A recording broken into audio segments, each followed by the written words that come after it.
Welcome to Bridging Gaps, the business podcast sharing the challenges and stories of fellow business owners.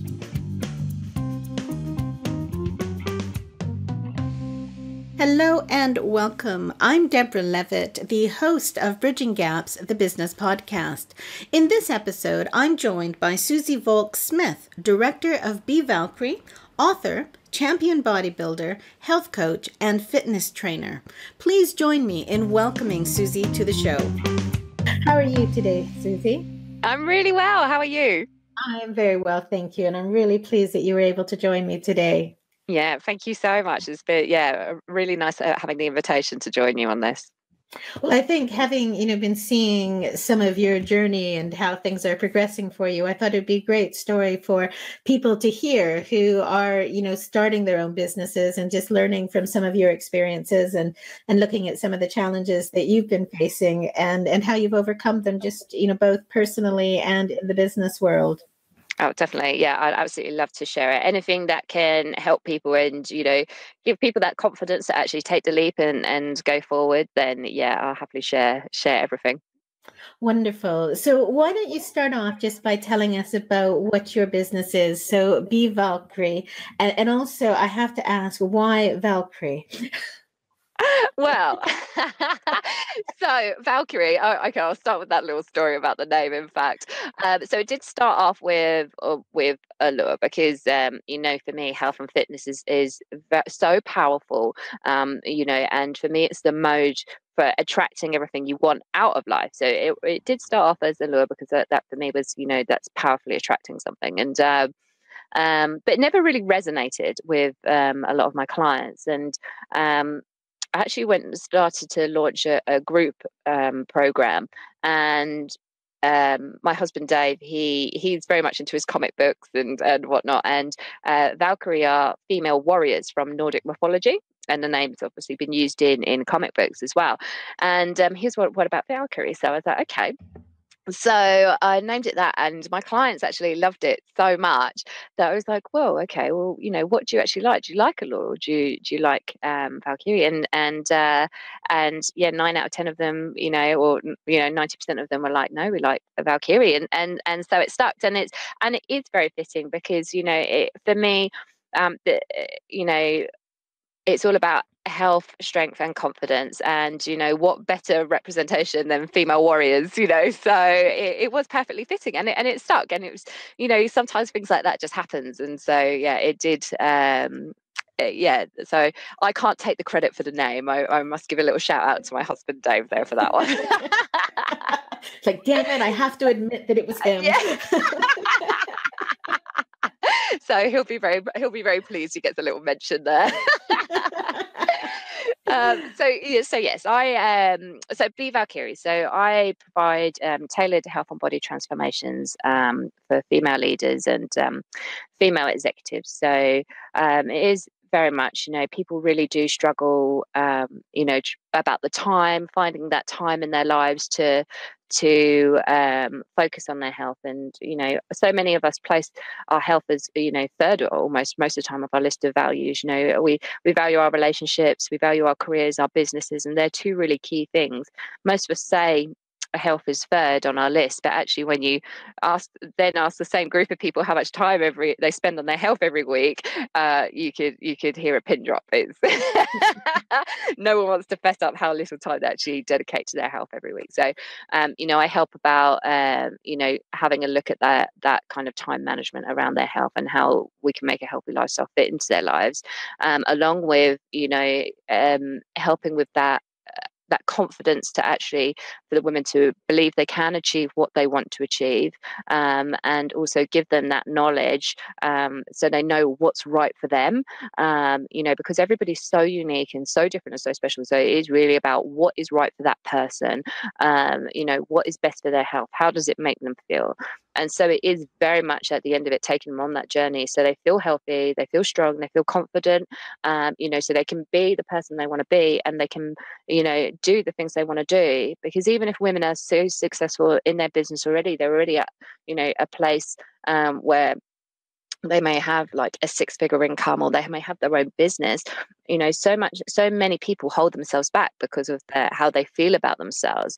They won't speak up for fear of coming across bossy. They avoid social situations, or will change what they're wearing because of how they feel, how they look, and how people will view them and their thoughts around them. And no one should feel like that. No one should.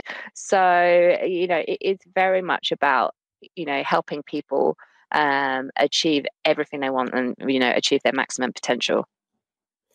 And when you're talking to people about how they feel and things like that, are you focusing purely on the physical, or are you looking at that overall, sort of the mental and physical well-being and health of the individual? Oh, completely. Everything comes down to how you feel. If you're healthy, if you're focused on health, then weight loss is a side effect of that anyway. It's going to happen, whether you want to or not. Essentially will happen. So it is. I mean, I have a 5-step methodology that I use. So, I look at nutrition as one element, exercise, but then it is very much about mindset. So people have so many preconceived concepts around nutrition and health, and you're either healthy or you're not. And there's some people have very distinctive lines in their mind about what they need to do to achieve their goals. And so it's actually flipping that on its head, getting rid of all those preconceived ideas, working on that mindset, building on it. Okay, so shifting perceptions, and also building that confidence in themselves to actually achieve their goals, keep them focused. Then looking at their lifestyle as well. So sleep and stress are two huge things that get overlooked within health, and it's almost treated separately from your health, like health and fitness, when it's very much a part of it, and it's so interlinked with your whole well-being. And then of course body confidence is just paramount. You could have a body that a million women would be envious of, but at the end of the day, unless you have that confidence within yourself, it doesn't really matter what you look like. It doesn't matter who you are, what you look like, and it really is overcoming that body confidence. I used to absolutely hate my shoulders when I was younger. I've always had broad shoulders, and whereas now I'm like, I love it, and I don't care at all. And that is the ultimate goal, to feel that way about yourself, is to feel that. And that, for me, getting to that point is what completely changed my life. I always wanted to own my own business, but I held myself back so much. Even in bodybuilding, I held myself back. Didn't tell anyone I was ever going to compete in my first show, because I was so afraid of what other people would think of me. As soon as I've got to that point where I'm just like, do you know what? I don't care. This is what I want to do, and this is how I'm going to do it. And so then you push through all those limitations, and I wear what I want to wear. I couldn't care less what people thought about my body.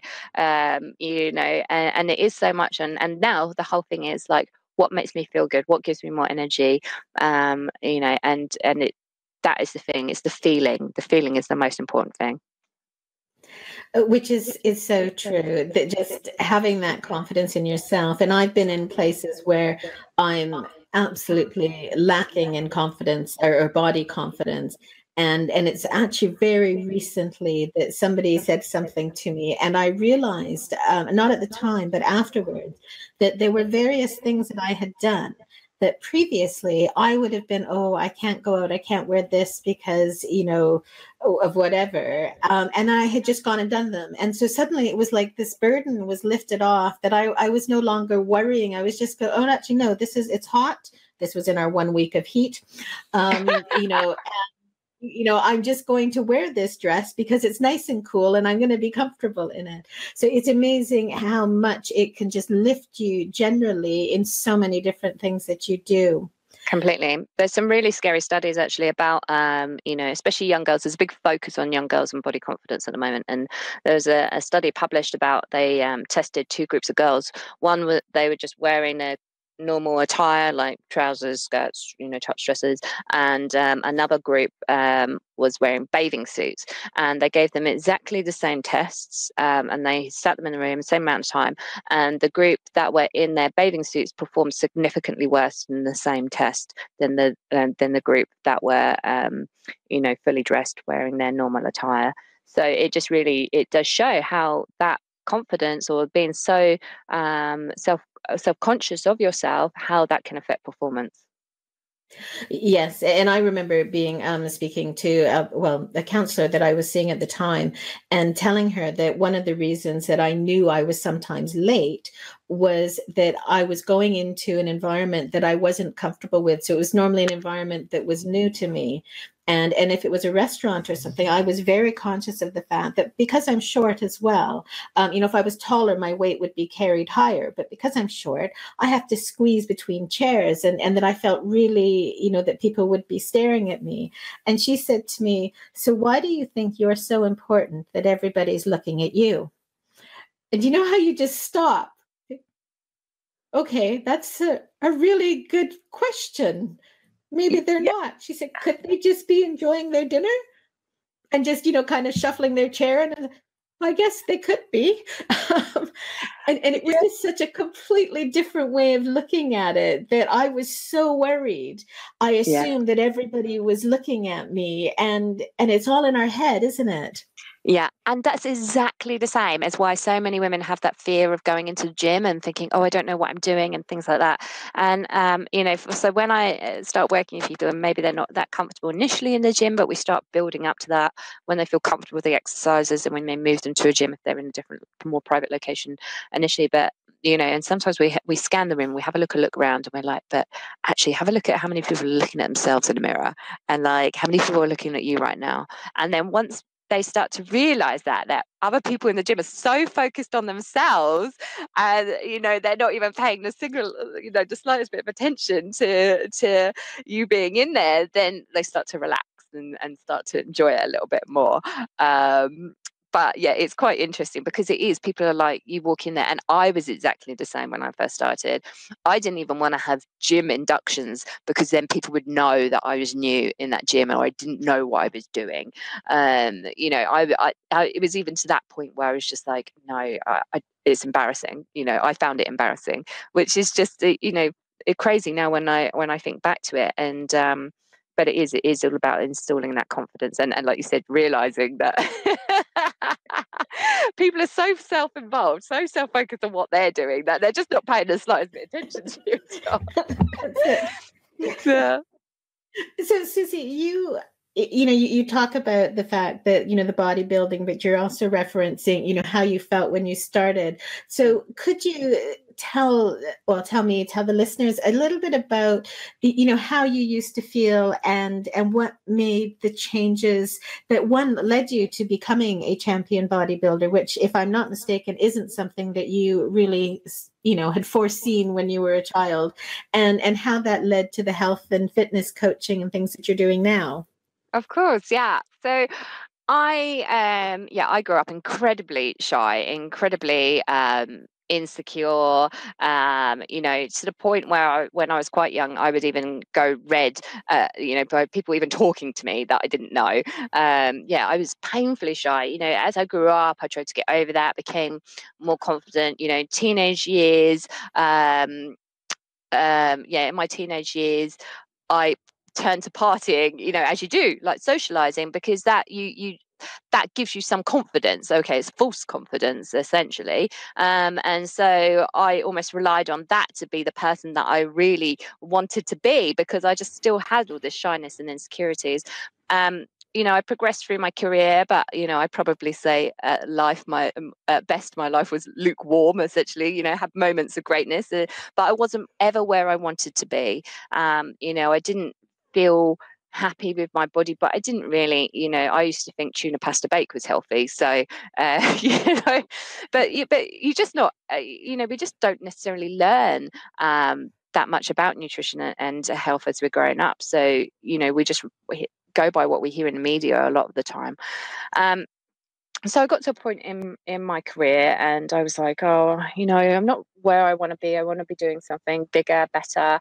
I reflected on what I wanted to do, and actually I switched to studying nursing about the same time I started bodybuilding. So it was almost those two things hand in hand, that changed things for me. From the nursing perspective, I really wanted to help people. But I was seeing people in hospital who, particularly like type 2 diabetes, so lifestyle related illness there. And they were having like their toes amputated, they were having their feet amputated. They were in these horrendous ways that they didn't need to be into, and that was just from their diet and lifestyle.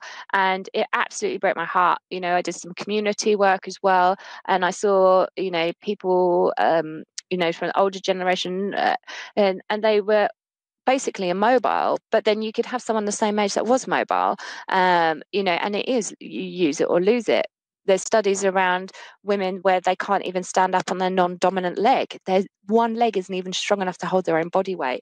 And, these are all preventable things. And I was just like, for me, the nursing was helping people live with the situation they're already in, rather than focusing on that prevention. And no one should be in that position where they're having a limb amputated because of diet and lifestyle. No one, so that was a huge driver for me.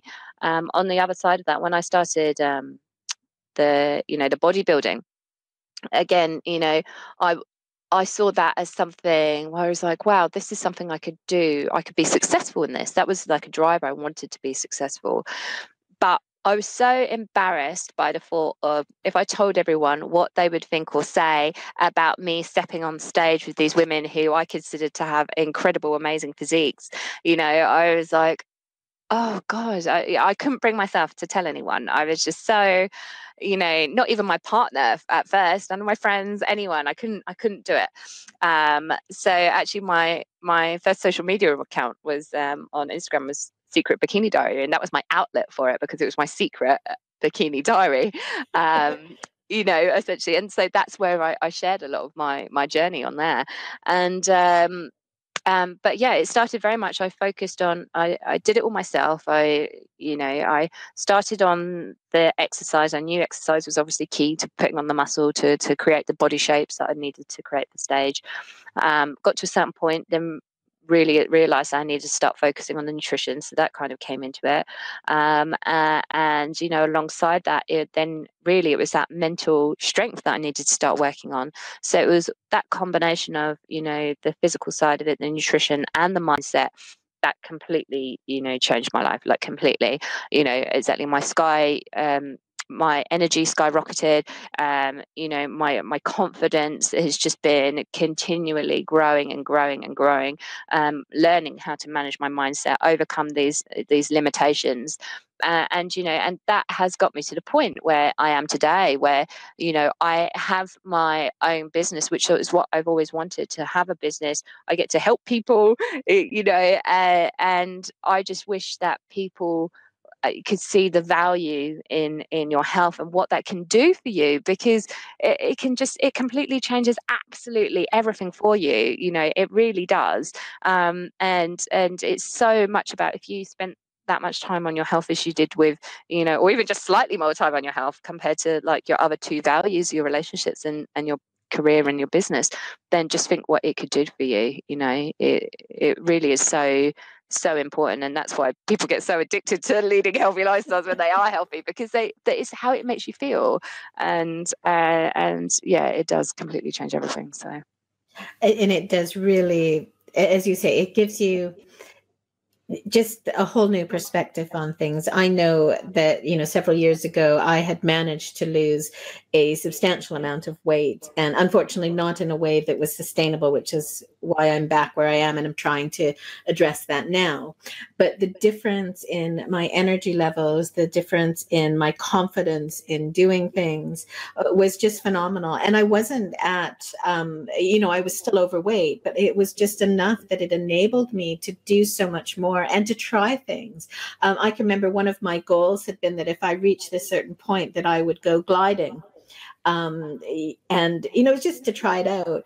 And, you get to the gliding thing, and one, they ask you your weight, and two, they're putting, on the safety things. And I've got these guys, attaching things around my hips and my legs. And I thought, you know what? A few months ago, I couldn't have done that. I wouldn't have been able to tell them my weight and to actually let somebody who I didn't know be, adjusting all of these things. And it was a great experience. I really enjoyed it. So that, as you say, that overall lift that you get, it makes a huge difference to all those other aspects of your life. Completely. It really does. And there's so many elements to it. And just the energy you get from the extra vegetables, and I mean, you want literally what you eat, and so if you eat food that isn't very, it's poor quality nutrition, then that becomes your body, and so that has to affect you in so many ways without you realizing. I think because I think it's very much the same as that kind of the smoking analogy and smokers, because you can't see what it does to your body, you almost, it's not necessarily a driver for change. And it takes sometimes for people to hit almost like a rock bottom, whether that's like a mental breakdown, whether it's a relationship breakup. Sometimes it takes like rock bottom points for people to actually make that real change, which is really sad, which you don't want. And just making little changes can be so beneficial for you long term. Yes, as you say, just those gradual shifts. So how did you started off deciding that you were going to, have your secret bikini diary and not tell anybody that you were doing bodybuilding. Presumably at some point your partner noticed some changes, and you were actually then going out and being on stage, competing with these women that you had, really admired, and which was what had made you want to try it. How did it feel to be making that progress, and I guess to come out, to be, starting to let people know what you were doing? So some of it was very, again, a step-by-step process. Obviously I told my partner and I was like, okay, this is what I'm doing, and he was like, I suspected. So he knew. Obviously he'd seen the physical changes, especially from that, and people had started to notice the changes in my body, but people didn't know about the show. They knew I was training and whatnot. So but it wasn't until after my first show that I placed third in the two categories I competed in. So and the sheer amount of tan that you have to have is kind of a giveaway when you turn up for work the next day. So there isn't really much hiding that. So I have to explain something. Really, really hot for a day, not. So yeah, that was kind of the moment I had to spill the beans about something there. But yeah, I it started going from there, and that was a real confidence booster for me. And actually, whether I'd placed or not, I mean, the fact that you can get on stage, and actually I pinned more on my placing in that show, whereas now I don't at all. As long as you're it sounds cliche, but you are competing with yourself, and you're constantly looking to improve what you're doing and tweak it, and on there. But at the time, I did pin a lot of a lot of my placing in the competition, which is sad, because a lot of girls, I still see that, and they can go away heartbroken sometimes. But you have to really reflect on where you were, and the fact that a year ago, would you have even seen yourself on stage, being so vulnerable and exposed, because you're not wearing an awful lot, are you? But it is about celebrating your body, and celebrating what you've achieved with that. I personally love it because that physical strength helps me feel mentally strong. And that's why I'm such a huge advocate of strength training, and such a huge advocate of bodybuilding. I love the goal. I love the competition. That's I have a competitive streak in me, so that's why I do the competitions. But the strength training is a huge driver for building mental strength in yourself. And did you find that people were, so I think on your website, you might mention the fact that when people think of female bodybuilders, they have this perception of people who are, I think you phrased it as, strong enough to pick you up and carry you off somewhere. Yeah, that's right. And at first, when I launched my business as well, I thought people had these preconceived ideas around bodybuilding, and traditionally it was, you had very, very muscular women. Traditionally it was like that. So, which is very, very hard to achieve unaided. If a lot of women, you do, it's a lot of hard work for us to put on any kind of muscle, really. And it is very much the style now is, if you can picture a sprinter, like a female sprinter, Mm-hmm. that is basically what the style is now for female bodybuilders. You can put on more muscle, you can go for that bigger look if you choose to, but the style is that athletic look. That's what it is. And so obviously there's been a huge boom on social media with fitness models and things like that, which is fantastic in many respects, because that means that the generation that are on social media, they see that, and that has been a huge driver. You see more and more girls weightlifting now, more and more women weightlifting, which I think is absolutely amazing, with that, and hopefully they'll really see the benefits from that. And at first I almost wanted to keep that almost separate from my business, even though that was so positive and it's been such a positive element of my life. But now I fully embrace it. I'm like, yeah, no, I'm a champion bodybuilder. And it makes, in terms of business and pitching, it is a real kind of spark of interest. And people are like, oh, okay. So actually, I really use it to my advantage within that. And that makes me stand out in the crowd, and people are curious about my story then.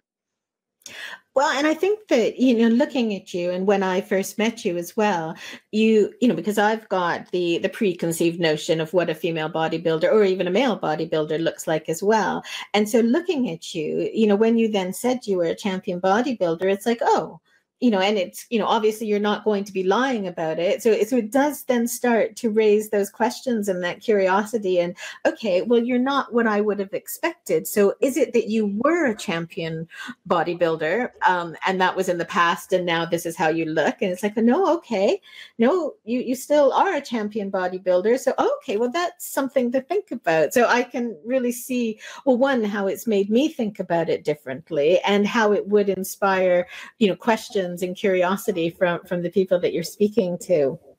Completely. And the power is in the story when it comes to business as well, like your story. And that's what people really are curious about, and who you are and stuff. And yeah, exactly. And it's about breaking down those barriers. Like, women are so afraid of lifting weights because they don't want to look bulky, and and it just doesn't work like that. And that is one of the fabulous things about weightlifting, is you can literally shape your body no matter how you want. So if you want to create a shape around shape your legs, or shape your shoulders, or shape your arms, you can do so. If you think it's getting too big, you train it less or change your training. You can literally create shapes with your body through weight training. And exactly, it's such a fantastic thing. And exactly, to be able to represent that string, represent what it looks like to still be feminine, and and still have that physical strength, and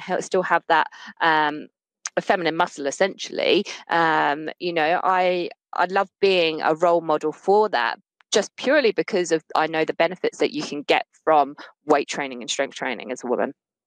And did you find people were, so when you told them what you were doing, you came back with the super tan that obviously hadn't just happened naturally overnight. Did you find, did people have any negative preconceptions, or did people worry that, you might therefore be taking steroids or damaging yourself? All of those preconceptions that we hear. Were your friends and, family worried, or were they excited for what you were doing? Yeah, I mean, my mum always, whenever I start getting close to a show, she's like, are you eating enough? That's the number one thing. Are you eating enough? I'm like, yes, this is controlled weight loss. And to be fair, I eat far more than what most people eat on a diet. You know, I eat far more. I can eat close to 2,000 calories and still be losing weight around it. So yeah, it is very, very controlled. So that's my mum's worry, but your mum's always going to be like that, isn't she? Absolutely. Whatever you're doing. Yeah, I mean, of course, the steroid question does come up, you know, because that's such a thing that's well known within the industry that people have done. You know, you don't need to, you know, for that athletic figure, the sprinters can have achieved that figure. So it does come up as a topic of conversation for time to time, but it would be literally the women who are on the far more muscular side of the scale would would more likely get those questions, really. But yeah, most of the time is like people, it's just more the curiosity. You know, and it's funny because so many people, they're like, I don't think I could do it because I just love my food too much. It's like, but you can still, you know, and there's all those preconceived ideas, and it is very traditional bodybuilding where you just eat chicken, broccoli, and rice, and you know that is your diet for the next like 4 months. But that's as science evolves and we learn more about our bodies and we learn more about nutrition and physiology, you can lose weight. You know, no matter what you're eating. Obviously, you want to do it in the most healthiest way possible because you're in a calorie deficit. So fruit and veg are very much important to you, but you know, there is that thing. If you want to eat some chocolate, then, you know, go ahead. You know, you apply that 80-20 principle, but the other way around. But eat well 80% of the time, and then 20%, you know, you can still do it. The closer to the show, you do have to be slightly more conservative with what you're eating. You know, but it's like anything, it becomes second nature. So when I first started, the first year was very mentally taxing. It was completely new to me. I'd never even really dieted before, apart from to cut out sugar. And whereas now I'm like, okay, well, I know what I need to do to get from A to B. And yeah, it just becomes second nature. It becomes a part of what I do and who I am.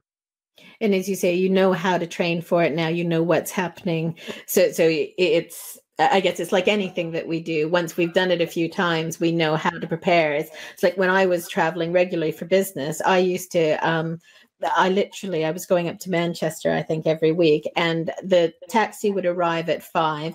I would step out of the shower, open my window and shout at him and say I would be down in a few minutes. And in the few minutes, I would finish, you know, sort of getting dressed and things, pack and leave, because I knew exactly what I was taking. I knew exactly what I needed to do. So it was an incredibly efficient process. Exactly. As soon as it's systematized, and knowledge is power. Knowledge is absolute power. Once you have that confidence in what you know, then you know, it just becomes easy. You can apply it. So the bodybuilding was obviously a key thing in terms of your personal confidence, your feeling about how to help yourself and to, I guess, give you the confidence to go into business. And I know that you were working for an airline. You did a mixture of, you know, cabin crew, so flying around the world, and you were doing that while the bodybuilding. But you've also then started a business, because I know it's a really exciting point for you that you've just left your job and have gone full time into running your own business. So, well, first of all, let's start with that. How does that feel? Oh, absolutely fantastic. I've been part-time for a while now as I was growing my business. It came to it. And in the end, my career at the airline felt like it was more of a hindrance. And I fell out of love with what I was doing. For a long time, travel was my passion. I loved it. And it was probably because of that you know, that feeling of freedom, which is essentially what you get when you have your own business. You have that sense of autonomy and that sense of freedom. This just, once I enjoyed working with people, and you know, that was something I really enjoyed. I really enjoy the people development side of things. But the flying side of it as well, there's only so much you can take in terms of people getting upset when there's no beef left. You know what I mean? So that's not helping people. So pick something else. So, you know, I wanted to truly make a difference with people's lives, and because health and fitness has been so life-changing for me, that's what it's really about, is how can I make a difference to these women? How can I make sure they don't end up frail, fragile in a hospital bed somewhere. How can I improve their confidence? So, they really get everything out of life that they want to. So how did you make the decision to focus your attention on, to take that bodybuilding, that fitness that you were applying to yourself and to apply it to a business, and then to focus on women, to really go, actually, this is what my niche is going to be. I want to help these people, rather than, finding something else or going down, I guess a more traditional personal trainer route, where quite often they start off by working out of gyms, that sort of thing. How did you find your path, Suzie? Yeah, well, initially I thought I loved the bodybuilding scene. I love that. I wanted to work with competitors, but do you know what? When they make that decision to get on a stage, they've already got that drive to achieve that goal. So they need the knowledge, but they not a lot else out of it. And I was like, well, actually, they've already made that decision. They know what they're doing. They've decided they're going to do that, whether they work with me or work with someone else. So I was like, who actually needs help? Who actually needs help? And I figured it is more, I'm going to differentiate people here by being bodybuilders and general populations. It's more, the general population that needs it. And from the body confidence side of thing and having that self-confidence side of things, I know personally I've avoided certain things because of it being heavily male dominated, and things like that. And I thought, no, this is about pushing boundaries. It is about helping. I keep coming back to confidence because that's what it is. It is about, pushing people forward, elevating them, helping them be more equality, gender equality in the workplace, in the even in health and fitness. It frustrates me immensely that there's so many men who are like the number one top trainers and in the field, and there isn't more women. And so that's what I want to be out there, and it is very much about the nutrition, the exercise, the mindset, the lifestyle. It is a whole package. If you can't just do one thing, and if you go to the PT for the odd session, you're never going to achieve your goals. And there's a huge difference in quality between it. And when I speak to people that have got trainers, I specifically ask them a set of questions. Are they doing this? Have they set you a plan? What's the long-term vision? Are they helping you progress? What's the nutrition they're talking to you about? What else do they focus on? And if they're telling me they're not doing even some of these things, I'm like, find someone else. And I'll be that blunt and Bruce about it, because you want to work with someone that genuinely cares about you, that genuinely sees the benefits of health and fitness. And that's what I wanted to create, something that was a well-rounded package that is essentially personal development. It's not about getting fit. It's not just about weight loss. Weight loss is a byproduct, yes. Obviously it's about your health, it's about your well-being, and helping you achieve everything. And I really like that approach, and that feeling that it isn't the goal in itself is not weight loss, unless, the goal in itself is not weight loss. You mentioned something on, again, I think some of the information you sent me, and I'm not sure if I've got this right, but it was along the lines of, you realized that you were focusing on how you looked, not on how you felt. Have I got that right? Yeah, I think it might be, the quote maybe on my website about, if you think it's about the physical result, you're missing the point. Yes. Yes. I knew there was something I read. Yeah. But I think that's really, we tend to actually, okay, over here is my career, here is my business, I need to do this to be successful in that. Over here is my family life, I need to do this. Here is my food, here is my exercise. And to look at them quite often in fairly compartmentalized ways. And I think, what you're saying, and what I can see the value in, is to go, well, actually, how you feel and your health and your mental thing is all driving towards all of that. They're not separate pieces. No. completely complement one another. You know, if you struggle with energy, that's going to affect your relationships because you're going to feel low in mood. You could even, the job you once loved, you could end up hating, resenting. You'll feel jealousy. You'll lose that passion, that energy and drive because of how you feel. You're burnt out. You know, you're tired. You're stressed. You know, the nutrition is poor nutrition, which is affecting your mood and energy. All of those things. When actually, if you focused on your health and essentially ran your health like a business, have that 5-year plan, have that 3-year plan, have that 1-year plan, have the projects running inside it, run your health like a business, and you know, your whole life will change. You'll have that energy. Do you know what? You'll create more time at work, more free time, because you'll be more productive at work. You know, you'll have better concentration. You'll enjoy it more, which will enable you to achieve so much more. And then that means less time spent at work, more time which you're with your friends, family, loved ones, to do everything you want to do, you know, which is what you're working for, to provide yourself with this lifestyle. So actually looking after your health will help you in those areas and just to improve your whole quality of life. And I can just see on your face as you're talking to me about that, how strongly you believe this and how animated it's making you to be sharing it, which is wonderful. So when you're speaking to people, to potential clients or to just people generally, do you find that most people get it when you talk to them? Or do you find that there are some people who are going, well, actually, no, I only want to talk to you. I just want you to help me with my strength training, or I just want you to do this. Or do people get that what you're offering is more than that? Yeah, I mean, it's very much a journey. I suppose like any other, if you compare it to like any other business or service or product, it is very much that thing. People don't like being told they're wrong about things. So you do have to very kind of gently show a story, or show the changes, or show how much your body is all interlinked. One of my nutrition workshops focuses very heavily on hormones and how that's all interlinked, and that's such a huge eye opener for a lot of people.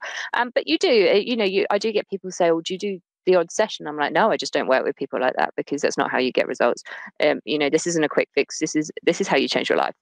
This is about the long-term vision. So yeah, those questions do come up, but I'm very much open to. I will give away as much information, much advice as anybody wants. I will talk all day about health and fitness if it will benefit someone, even if it's that driver for someone to go out and start making a change. Then I've done my job.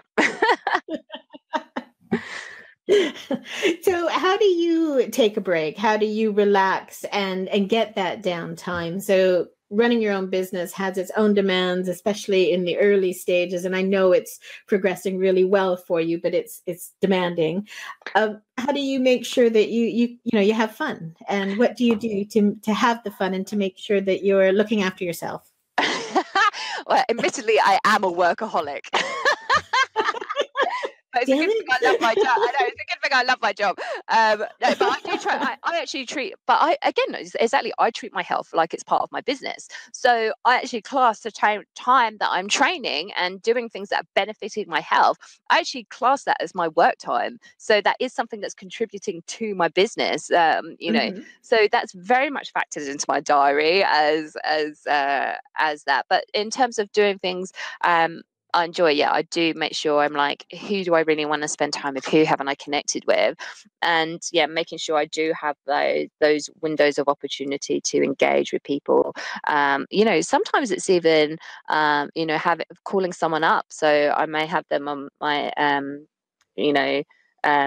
hands free on my car, and I rig up my family and just have a chat. And that's really nice and relaxing. I do it at home after an evening. With clients, and I'm on my way home, and so that's a really nice thing to do is that. And then when I get home, making sure that Dave and I have a nice quality conversation together. But it is very much diary management is at the forefront of that, making sure that is factored in, because otherwise I can get but that's the problem. If you love your job so much, or love what you do so much, and you're passionate about it, it doesn't seem like work, does it? It just seems like, yeah, exactly. you're enjoying it, so you don't feel the need to necessarily, have breaks from it. So as long as you're getting the things that you need in your life, and do you find that with it that there's any things that you do to manage, I guess, getting stressed, or well, prevent yourself from getting stressed, or to just keep yourself, sorry, I hate this saying, but keep it real. I can't think of anything else just now. Yeah, totally. And that's been a huge learning curve for me, because whilst I, health and fitness is my focus, running a business is almost like a whole other thing. So I have gone through periods of complete overwhelm.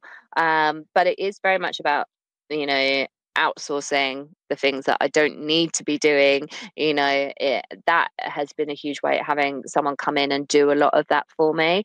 And exactly, there's so many elements. If I can get someone in to help me, that has been the biggest thing. And also, it does come back to like the meditation and the mindset and making sure you have that downtime, because admittedly, I'm not very good at meditating and sitting there by myself. I tend to listen to like a meditation podcast or something like that, or pre-recorded one, because it's almost someone talking to you and actually reminding you about how your mindset should be set, or helping you change your way of thinking.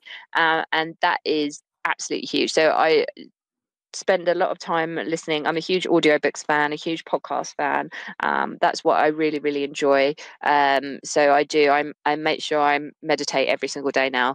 And that's been a huge, huge thing to help relieve stress.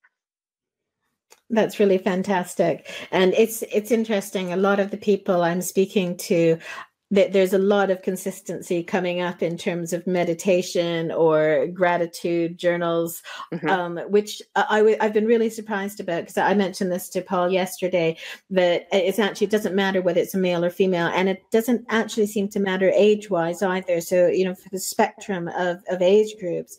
And so it's something I didn't expect that would be, a theme coming through. So,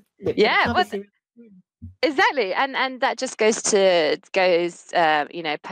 to that. You have seen this growing awareness of how important it is to look after your mind and your mental health, and I'm hoping that's going to shift more towards the health and fitness sphere as well, which I think it is, because there is that emerging trend of clean and lean leaders. And so if you want to perform at your best, if you want to stay be at the top of your game, then health is so important. So hopefully that will open up the sphere so much more to people using their health to be those top performers in their business and in their careers.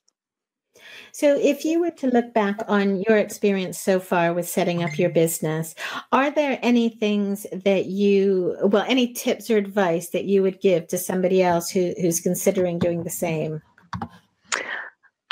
Totally. Well, look after your health. That's another one thing. Yeah. It is about, really you just have to keep going. I mean, my concept of what I wanted to do has evolved over time, who I want to work down, really niching down and working with women, seeing that long-term vision as well. But yeah, you have to start. Some things can be big and scary. Even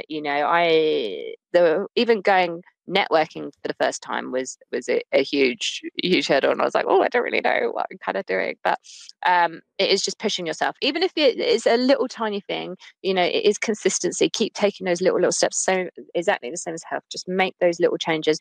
Speak to as many people as you possibly can. One of my other things now that I do, I'm actually a chapter leader on the committee of a members club, a female members club in London, and they're very much focused on being the home for contemporary female pioneers. And and it's surrounding yourself with those like-minded women, surrounding yourself with people that are at that mindset. And you hear that from so many leaders as well. How many people say that? Go to the places which make you feel good. Go to the places which level you up. Surround yourself with ambitious people. Surround yourself there at the place you want to be. And because that completely, again, changes your mindset, and you come away feeling so uplifted, and you're like, yeah, I can do this. Totally, I could do this. But yeah, get help where you can. As soon as you can, outsource something in terms of stress, and that definitely helps. Whoever's got the experience, something that you could spend 6 months trying to learn or mulling over, someone could help you in a day, essentially, so it is just meeting as many people as you can that can help you on your journey. Excellent. Thank you. And for somebody who is wanting to make changes to their health and lifestyle, but maybe not in a position or not ready to go out and find somebody to support them, are there any tips that you can give them to just help them get started? Oh, definitely.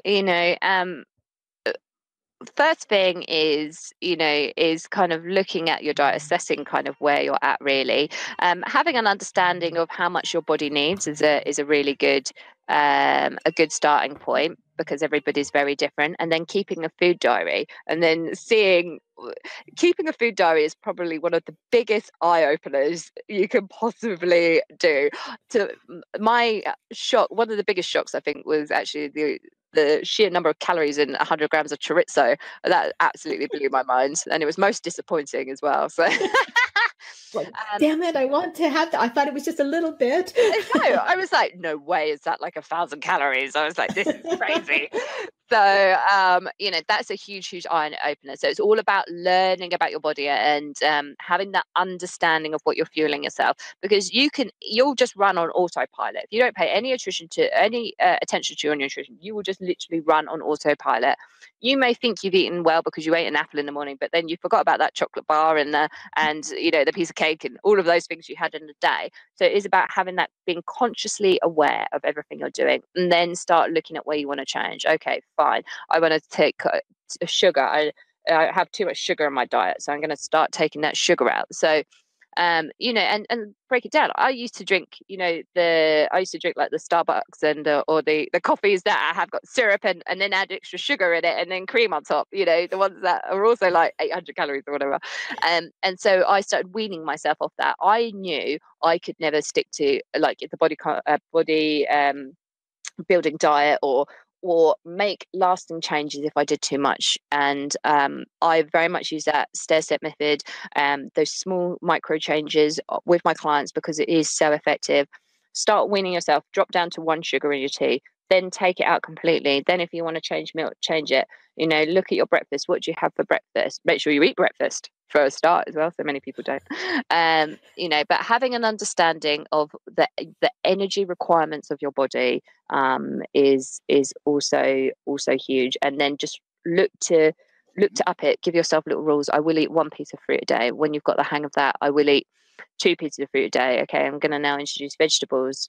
There's so many people that don't even eat any fruit or veg a day, and it's incredible. And they think because it's on a piece of pizza, they're like, oh, I had some onion.